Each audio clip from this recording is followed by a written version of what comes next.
नमस्कार, मैं हूं आपके साथ निलोफर अंसारी और आप देख रहे हैं टुडे 24 न्यूज। उत्तर प्रदेश, उत्तराखंड, हरियाणा। आइए नजर डालते हैं आज की बड़ी खबर पर।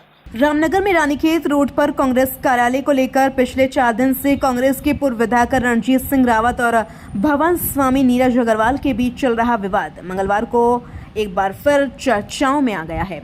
इस विभाग में कांग्रेस के नेता प्रतिपक्ष सहित कई विधायक भी सामने आ गए हैं, तो वहीं भवन स्वामी द्वारा पूर्व विधायक पर धमकाने सहित कई गंभीर आरोप लगाते हुए प्रदेश के मुख्यमंत्री पुष्कर सिंह धामी से कार्रवाई की मांग कर न्याय की गुहार लगाई गई है।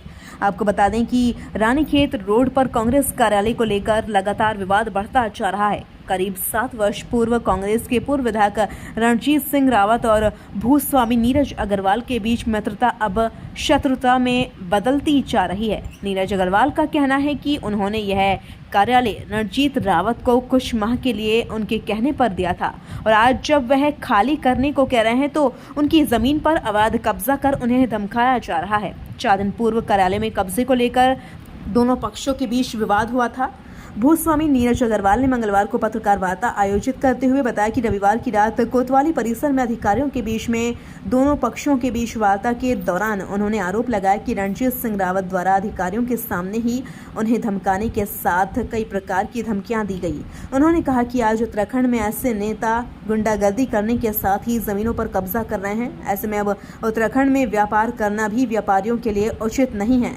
उन्होंने कहा कि कांग्रेस नेता की गुंडागर्दी के आगे सभी नतमस्तक हैं। ऐसे में व्यापारी डरे और समय व पलायन करने के लिए मजबूर हैं। उन्होंने कहा कि पहले उत्तर प्रदेश इसके लिए जाना जाता था, लेकिन आज उत्तर प्रदेश व्यापारियों एवं जनता के लिए सुरक्षित बन गया है, तो वहीं उत्तराखंड में लोग सुरक्षित हो रहे हैं। रामनगर से रागिब खान की रिपोर्ट। आपके द्वारा की गई क्या है पूरा मामला, थोड़ा बताइए। मामला ये है कि ये मेरी पंचायती हम लोगों की ज़मीन है। हमारा अपना वहाँ पे गोदाम है जो पहले कभी मिट्टी तेल के काम के लिए यूज़ हुआ करता था, है नहीं। फिर धीरे धीरे जो है उसको शिफ्ट कर दिया मैंने और मैं इसे अपने कामों में यूज़ करता था, अपना सामान रखने के लिए। 2016 में दिसंबर 2016 में माननीय रणजीत रावत जी ने मेरे से ये कहा कि मेरे उनसे क्योंकि अच्छे संबंध थे कि मुझे अपने पर्सनल यूज़ के लिए 3 महीने के लिए दे दो इसको। मैंने उनको दिया था।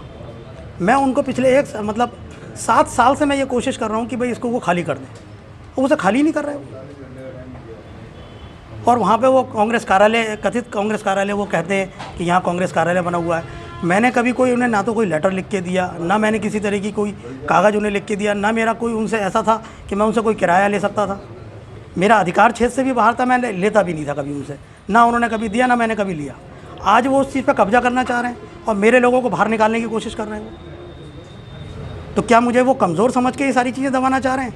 और आज वहाँ शक्ति प्रदर्शन करना चाह रहे हैं। वो सारे विधायकों को बुला के और पूरे कांग्रेस को उन्होंने एक भ्रमित कर रखा है कि ये मेरा कार्यालय है। कहाँ से वो कार्यालय है? वहाँ तो बगल में जो है वहाँ पोल बूथ है, तो वहाँ तो कार्यालय बन ही नहीं सकता उनका। वो उसका अपना पर्सनल यूज़ था। मैं जब खाली करने को कह रहा तो उन्हें ससम्मान उसको खाली कर देना चाहिए था। कितने साल की लीज थी आपको? मेरी जो लीज़ है, मेरी गवर्नमेंट से लीज़ है नहीं। उसका इनसे क्या मतलब? ये उसको क्यों गिनाते हैं कि भाई मेरी लीज़ है नहीं है? ये तो मेरा देखने का काम है, प्रशासन का देखने का काम है। इसको वो क्यों कर रहा है? क्या वो लीज़ अगर मान लीजिए वहाँ ख़त्म हो गई है तो उस पर कब्जा करेंगे वो? तो उनका आरोप है कि आपके द्वारा अवैध तरीके से बाहर जो सामान वगैरह है वो रखा गया 30-40 दबंग लोगों को लाकर। क्या है इस पर, क्या कहते हैं? आपको लगता है कि मेरी पर्सनैलिटी देख के कि मैं ऐसा करूँगा रणजीत रावत जैसे आदमी के साथ? कांग्रेस कार्यालयों को लेकर विवाद लगातार बढ़ रहा है। भूस्वामी की भी प्रेस कॉन्फ्रेंस हुई है और उसने कई आरोप आप पर लगाया, प्रशासन के सामने धमकाने का, भू माफियाओं तक का आरोप आप पर लगाया। भाई भू माफिया एक ऐसा शब्द है जो उसके साथ जोड़ा जाता है जिसके कुछ प्रकरण संज्ञान में आए हों। आप पत्रकार हैं, हर घटना का संज्ञान लेते हैं और दुनिया तक खबर पहुंचाते हैं। आप मुझे कोई एक घटना बता दो जिसमें मेरा नाम आया हो आज तक भूमि या भूमाफिया के तौर पे।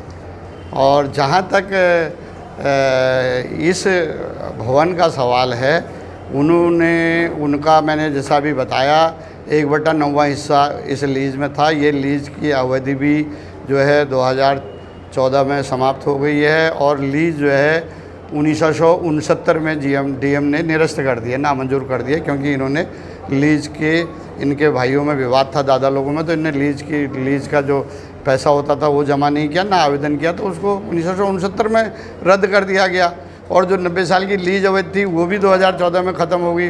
पोजीशन इन पे था नहीं, रामनगर आप पहुंचे हैं, कांग्रेस कार्यालय में कार्यकर्ताओं की बैठक भी ली है और मामला कांग्रेस कार्यालय को कब्जे को लेकर के चल रहा है, क्या है? देखिए, अभी विस्तार से सम्मानित रजनीश रावत जी ने विस्तार से इस संदर्भ में आपको जानकारी दी है। और जो लैंड रेंट कंट्रोल एक्ट है उसके आधार पर उसकी अनदेखी की जा रही है। लैंड रेंट कंट्रोल एक्ट की अनदेखी की जा रही है और ये इसकी इस भूमि की लीज समाप्त हो चुकी है। इस बात को हम स्वीकार कर रहे हैं, लेकिन जिस तरह से आनंद फानंद में कार्यालय के बंद होने के उपरांत कुछ अवांछनीय तत्व प्रशासन के सहबर जबरन घुसपैठ करते हैं। कार्यालय के सामान को, फर्नीचर को, जो महत्वपूर्ण पत्रावलियां हैं उनको बाहर फेंक देते हैं। तो साफ जाहिर है कि प्रशासन की मिली भगत से यह कृत्य हुआ है और नोटिस देना चाहिए था, वार्ता करनी चाहिए थी। और इतनी जल्दबाजी में इस कार्यालय को जबरन घुसना क्या अपराध की श्रेणी में नहीं है? वो लोग कौन थे? क्या उनको चिन्हित नहीं किया जाना चाहिए? क्या उनके खिलाफ कार्रवाई नहीं होनी चाहिए? तो साफ तौर से जाहिर है कि प्रशासन सरकार के इशारे पर, सरकार की सह पर ऐसे अवांछनीय तत्वों को संरक्षण दे रही है और जबरन जिस तरह से वो घुसपैठ की है ये क्षम्य नहीं है। फिलहाल के लिए इस खबर में इतना ही। देश और दुनिया की हर बड़ी खबर सबसे पहले देखने के लिए हमारे channel today 24 news Uttar Pradesh, Uttarakhand, Haryana को लाइक करें, सब्सक्राइब करें और हमारी वीडियोस को शेयर करना ना भूलें। नमस्कार।